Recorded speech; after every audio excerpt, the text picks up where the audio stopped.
Welcome back to News in Focus. Thank you so much for staying with us. Now, President Cyril Ramaphosa did not attend the inauguration of US President Donald Trump. The presidency announced that instead of attending the inauguration, Ramaphosa is leading South Africa's delegation at the current World Economic Forum annual meeting, which is occurring in Davos, Switzerland. Now, the big question is, where is Donald Trump in terms of his relationship with Africa, especially with the AGOA deal that is currently on the go, and United States of America being one of South Africa's biggest trading partners. Joining me now, I'd like to welcome Dr. Oscar van Heerden, who is a senior research fellow at the Center for African Diplomacy and Leadership at the University of Johannesburg. Dr. van Heerden, thank you so much for joining us here on News in Focus on Hilaal TV.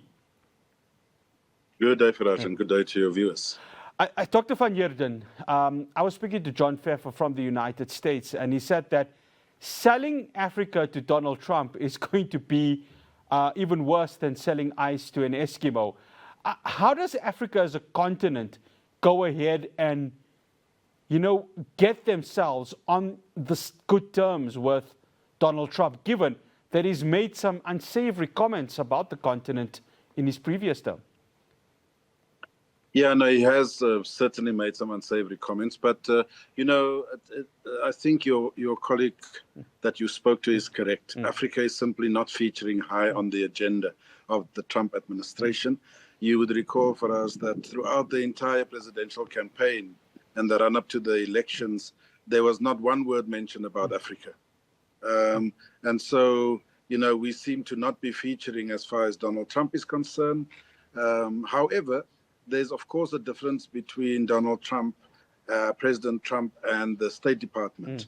And I think from the U.S. State Department, they are fully aware of the influence, the enormous influence that China is beginning to have on the continent, the infrastructure, the Road and Belt Initiative that China is involved in, with infrastructure, high-speed trains, bridges, harbors, ports.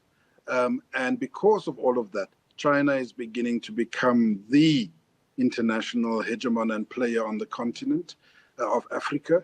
And I think the State Department, and by extension, Trump's administration is going to want to address and counter some of that. And I think that's the only time when Africa is really going to be featuring.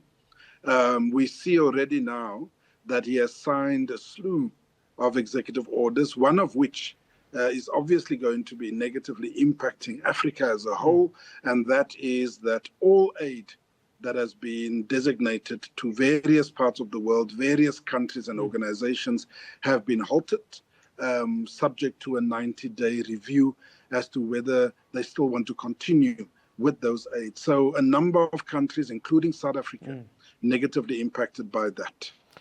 Dr. van Heerden, let's go closer to home and, of course, Russia in South Africa. You've got South Africa, of course, taking the presidency of G20. You've got President Cyril Ramaphosa selling himself really to be this person of diplomacy with regards to so many factors, especially in the Middle East, when you look at him playing a role with regards to the current conflict between Russia and Ukraine. How does he navigate this one, given that South Africa holds such an important presidency from a global political perspective? Since the Clinton administration, President Clinton asked his State Department a very simple question, which was, which countries should I take serious? And South Africa was on the list. And since then, the United States have had a special relationship with South Africa. Trump, of course, has made it very clear that those countries that are part of BRICS and that are wanting to de-dollarize, want to diminish the hegemonic dollar, the US dollar, is going to be in the firing line. And as South Africa, we are certainly the weakest link and the smallest economic power of the BRICS formation. So we are easy picking, we are easy target. So Cyril Ramaphosa and Minister Lamola needs to be aware of that. They need to have a plan. But similarly, with the G20 chairpersonship, I think that President Ramaphosa is going to try and use that for two reasons. One, to obviously put Africa high on the agenda for this G20 summit with the free trade agreement, Africa free trade, but also security issues, the African Union and so forth.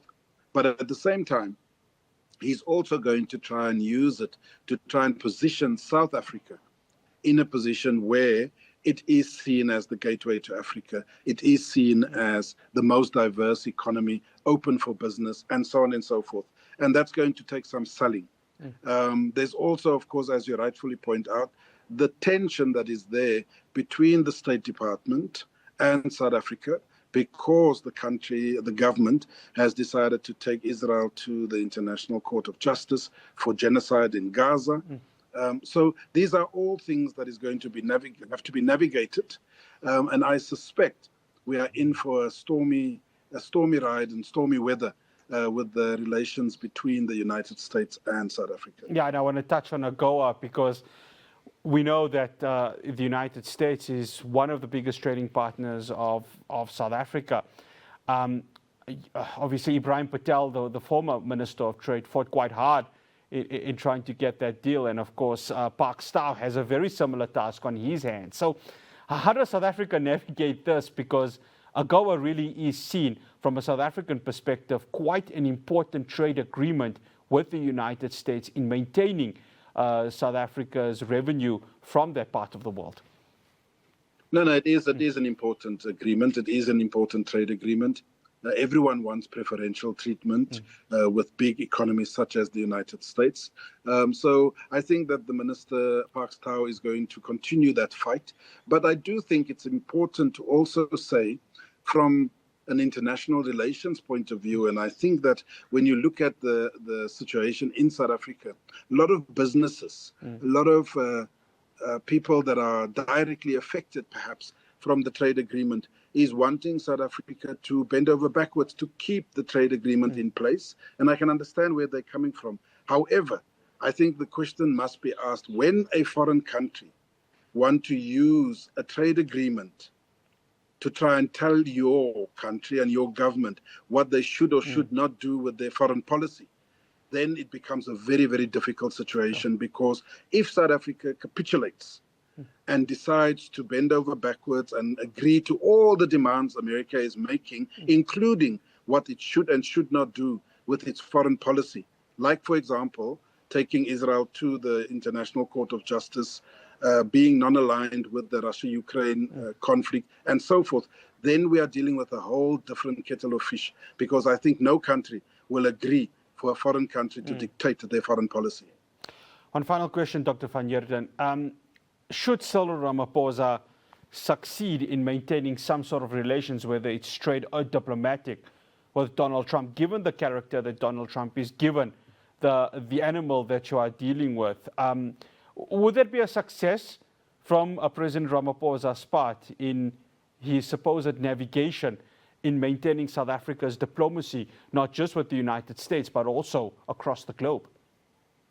No, absolutely. I mean, no one wants to be on the wrong side of an enormous economy such as the United States. You don't want to be on the wrong side of Donald Trump. But at the same time, it's going to require clever footwork, diplomatic footwork between Cyril Ramaphosa, Ronald Lamola, and indeed our ambassador in Washington, Ibrahim Rasool. Between them and the United Nations ambassador, we're going to have to see what clever sophistry we can bring out to try and maintain a good relationship with the Trump administration. Dr. van Heerden, thank you so much for joining us here on News in Focus on Hilaal TV. Much appreciated.